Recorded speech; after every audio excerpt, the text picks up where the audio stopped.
தலைவன் தலைவி சினிமா விமர்சனம். மதுரை அருகே உள்ள குலதெய்வ கோயிலில் தனது பெண் குழந்தைக்கு மொட்டை போட பெற்றோர்களுடன் வருகிறார் நித்யா மேனன். அவரை பிரிந்து இருக்கும் அசைவ ஓட்டல் நடத்தும் விஜய் சேதுபதியும் அவர் பெற்றோர்களும் எங்களை அழைக்காமல் மொட்டை போடுவதா என சண்டைக்கு போகிறார்கள். இடையில் இரு தரப்பு உறவினர்களும் வந்து வாய்ஸ் கொடுக்க சண்டை பெரிதாகிறது. அந்த சண்டையில் விஜய் சேதுபதி நித்யா மேனன் திருமணம் நடந்தது, குடும்ப பிரச்சனை, பிரிவு, இரண்டு குடும்பங்களுக்கு இடையேயான மனஸ்தாபங்கள், அடிதடி, போலீசில் புகார் என பல விஷயங்கள் விரிகின்றன. ஒரு கட்டத்தில் இந்த ஜோடியை பிரிக்க பெரியவர்கள் முயற்சிக்க, இதற்கிடையே இன்னும் சில பஞ்சாயத்துக்கள் அங்கே வர அவர்களால் ஏரியா களை கட்ட கோயில் வளாகம் அமர்க்கலமாகிறது.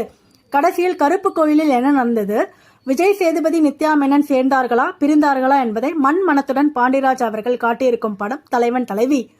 குலதெய்வம் கோயில் வளாகத்தில் சில மணி நேரம் நடக்கும் வாக்குவாதம், குடும்ப சண்டை, பஞ்சாயத்து, அடிதடிதான் முழு படமும்.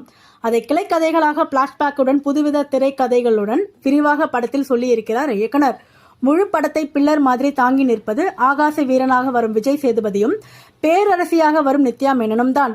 கிராமத்து தம்பதிகளுக்கே உரிய கோபம், பாசம், வீரத்துடன் இரண்டு கேரக்டர்களும் காதலிக்கிறார்கள், மோதுகிறார்கள், பாசத்தால் பொங்குகிறார்கள். இதற்குதான் ஆசைப்பட்டாய் பாலகுமாராவுக்கு பெண் பக்கா எனர்ஜியுடன் துருதுருவென வசனம் பேசுகிறார், ஆடுகிறார், பாடுகிறார், சண்டை போடுகிறார் விஜய் சேதுபதி. திடீரென சரண்டர் ஆகி மன்னிப்பும் கேட்கிறார். பல ஆண்டுகளுக்கு பின் நடிப்பில் ரவுண்டு கட்டு அடித்திருக்கிறார் விஜய் சேதுபதி. தேசிய விருது வாங்கிய நடிகையான நித்யா மேனன் பாசக்கார மனைவியாக, கோபக்கார மனைவியாக வாழ்ந்திருக்கிறார். விஜய் சேதுபதியுடன் ரொமான்ஸ், குடும்ப சண்டை, பிரிவில் புலம்புவதை என கலக்கி இருக்கிறார். ஆங்காங்கே வந்து போகிறார் திருடனாக வரும் யோகி பாபு. ரொம்ப நாளைக்கு பின் அவர் காமெடி ரசிக்கும்படியாக இருக்கிறது. நம் மனத்துடன் உறவுகளின் குணங்கள், குடும்ப பிரச்சனைகளை சொல்லி எதுவாக இருந்தாலும் மனம் விட்டு பேசுங்க, சம்பந்தப்பட்டவர்களுடன் பேசினால் நல்ல தீர்வு கிடைக்கும் என நச் கருத்தை சொல்லி இருக்கிறார் இயக்குனர் பாண்டிராஜ் அவர்கள். சின்ன சண்டைகள் பெரிதாகும், டைவர்ஸ் எதற்கு என கேள்வி கேட்கிறார்.